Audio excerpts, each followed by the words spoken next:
My very first MacBook Pro, the 13-inch model from 2015. This laptop has it all, which is almost heartbreaking to see a MacBook with so much functionality, but without the current internals. So would this still be worth picking up, and how has it held up after all this time? Was this the last perfect MacBook Pro? Let's find out. It's my wife's, I can't slam it down too hard. What's up, everyone? I'm the Everyday Dad, and if I can figure it out, you can figure it out. I'm a sucker. I'm a sucker for MacBooks, and this right here was the purchase that really pushed me into the Mac EOS ecosystem head first. Like I dove straight in. Woo. I dove straight in. And in fact, like I said earlier, this is my wife's laptop. We still use this. I had to beg her to let me borrow this for like 2 hours to make this video because it's her main computer and she loves it. Even though she doesn't, like, do you see how dirty this thing is? She doesn't take care of it well enough.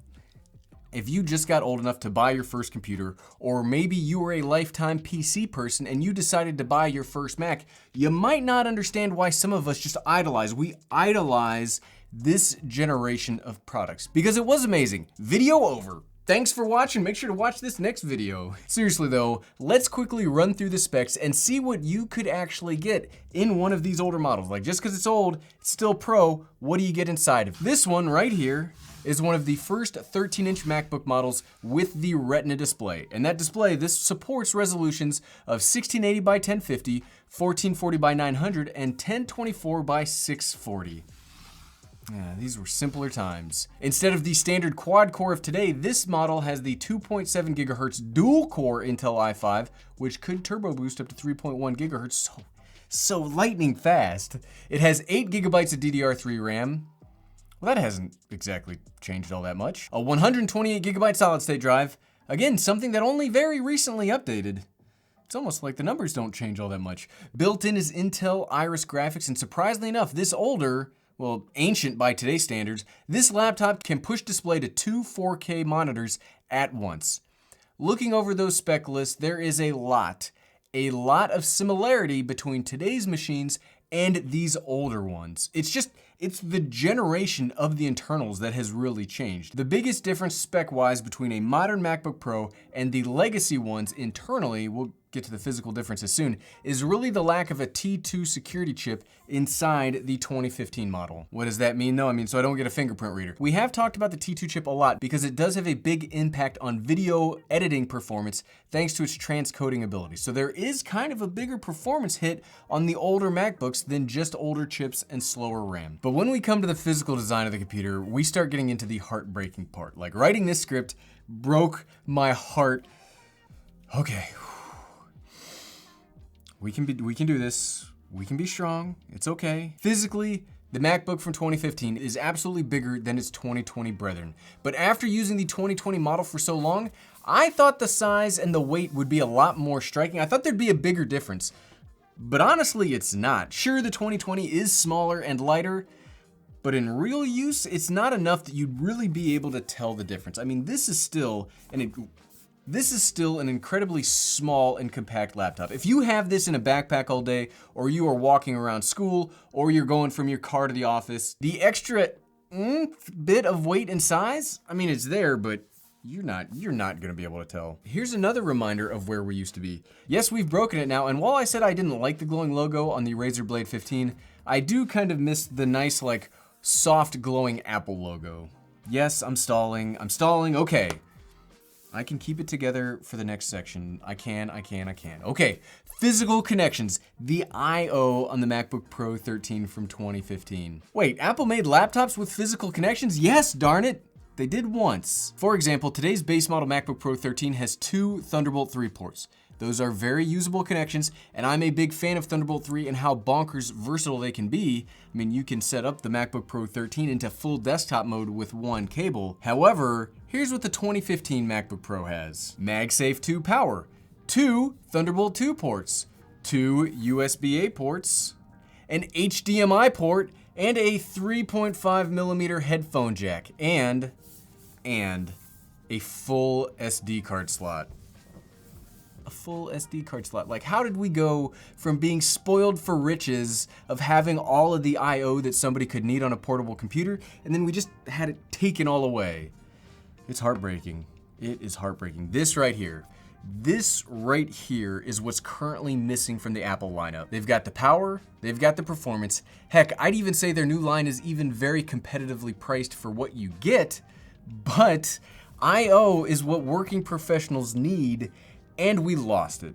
We had it too good. We had it too good and we took it for granted and we lost it. All right, enough complaining, Gary. Stiff upper lip and all. Let's get back to it. The biggest hurdle a computer has to cross when it comes to me is the typing experience. And since this is an older model MacBook, clearly it'll have the problems older MacBooks had with their keyboards. Wait, what? This didn't have the butterfly keyboard. It was the generation before that. So this keyboard shares an awful lot of design and functionality with the current keyboard. This older one is perfectly spaced out. It's very comfortable to type on. Can you hear that? I'm just gonna say it. This is the perfect MacBook keyboard design. There is no touch bar taking up space up top. We've got a very nice full row of physical function buttons. We have a physical escape key and a physical power button. No, there's no fingerprint reader. Remember, we said there's no T2 security chip. I love typing on this keyboard. The keys are a little bit smaller and a teensy bit more spaced out as opposed to the new version, but they are much clickier. I mean, listen. These are clicky. These are almost like mechanical style clickiness for how good they feel. They just feel fantastic to type on. I do prefer the backlit system on the 2020 model more than this 2015 model. It seems like, I don't know if you can see it right here, but it kind of has, background bleed's not the right word for it, but it's kind of the same thing where you can see the light in ways that you probably weren't supposed to. You can see it from the edges and the sides more, whereas on the new model, you really only see the light on the lighted keys themselves. Right below the keyboard is the trackpad. And this is from an age when they were more like trackpad sized. Like we've said here a lot, the new MacBooks have trackpads that are basically the size of an iPad, like huge, gigantic things that, okay, they do make it pretty easy to leave your mouse at home. The 2015 does have a smaller trackpad, and if I had to give a negative ding on physical construction, it would be here. The new MacBook trackpads are the current, it is the best iteration of a trackpad ever made. There is nothing else in the market that comes close to what the 2020 MacBooks can do, except maybe the 2019 MacBook Pro 16. The 2015, it's fine, it's accurate enough, but the clickiness isn't as uniform. You might not notice this unless you are specifically searching for it, but there are points on this smaller trackpad where it does give you some issues clicking, like right there. It happens more often on the edges, like when you get near the center, it'll give you some pushback or it just won't work at all. So it's not bad, but there are some problems. And I'm sorry, but I did fib.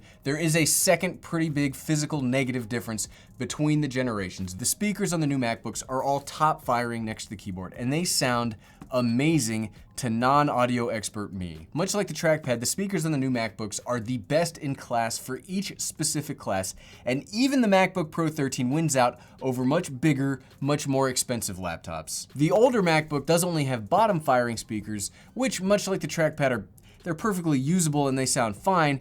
It's just that it doesn't stand up to the newer offerings from Apple. So if there are two things that Apple wins outright against everything else, it's the speakers and the trackpad, both of which have since been upgraded since this came out. So it's like 2 steps forward and 2 steps backwards. Why can't progress just be linear? Just progress needs to do this. It doesn't need to do this, right? Something both computers share, which is kind of weird, and you'd think would be, we've already updated the audio, we've updated the trackpad. This is something that you'd think would have received an upgrade over the last 5 years, the web camera. They both have a 720p web camera. Well, I mean, that's not really acceptable on a 2020 laptop. It just isn't. It's easier to let it slide from a 2015 computer.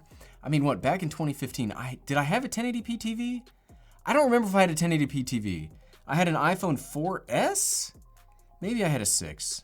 Man, 2015 seems like a literal eternity ago. Either way, 720p webcam on the older model looks pretty much exactly like what you would get today. Okay, so far in this video, we've talked about how great the I/O used to be, how awesome the keyboard is, and that the weight isn't that much different. But how does this thing perform 5 years on? Well, yes, spoiler alert, compared to today's models, there will be less power on hand. It's a dual core i5, it's not even a quad core i5.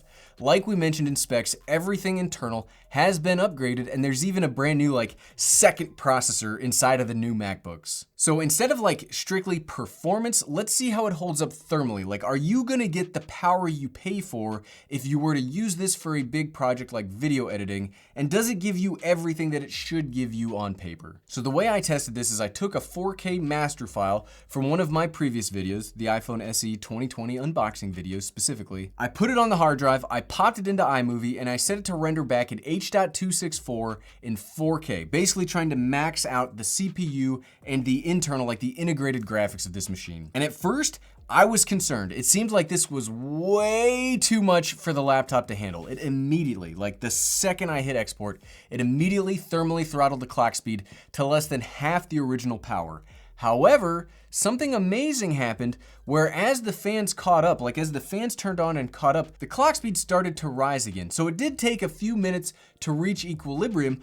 I would say the laptop is very well vented and has an appropriately sized fan and cooling system to keep up even when it's put through the ringer. Something I do want to mention though, I do want to bring this up that even during the hardest thermal throttling, it never dropped the active core count, only lowered the clock speed. So the thermal throttling, it happened, but it wasn't as bad as it could have been. And that's pretty impressive stuff. However, that does make it much easier to manage when you build a laptop body big enough to handle the heat. Like, it doesn't have to be that much bigger, and it handles the heat so much better.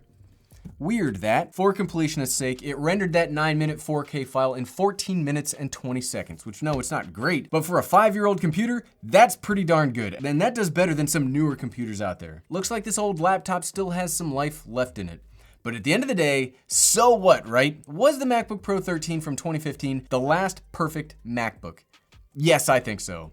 I would love to have a MacBook with the new internals, current Intel 10th generation processor, DDR4 RAM, a 1 terabyte solid state drive, and maybe with a little bit more space, we could even fit in a graphics card. I would love to have that. Obviously, I still do enjoy the new MacBooks, or I wouldn't recommend them, but you have to enjoy them while working around the limitation of I/O. You need dongles, you need docks, and that has absolutely caused problems for me trying to do like my work from the computer. Apple, please. Apple, please. I would immediately buy one of these with new internals. Please. Please. And if you find one of these for sale, is it worth buying? I don't know. Maybe if all you do is light web browsing, spreadsheets, things that you would want to use an iPad for, but want to be able to also put your presentations up on a display via the HDMI port, in that case, sure. But if you need a machine to get any sort of power processes done, no, unfortunately, I still have to recommend the new versions. They are really, really great.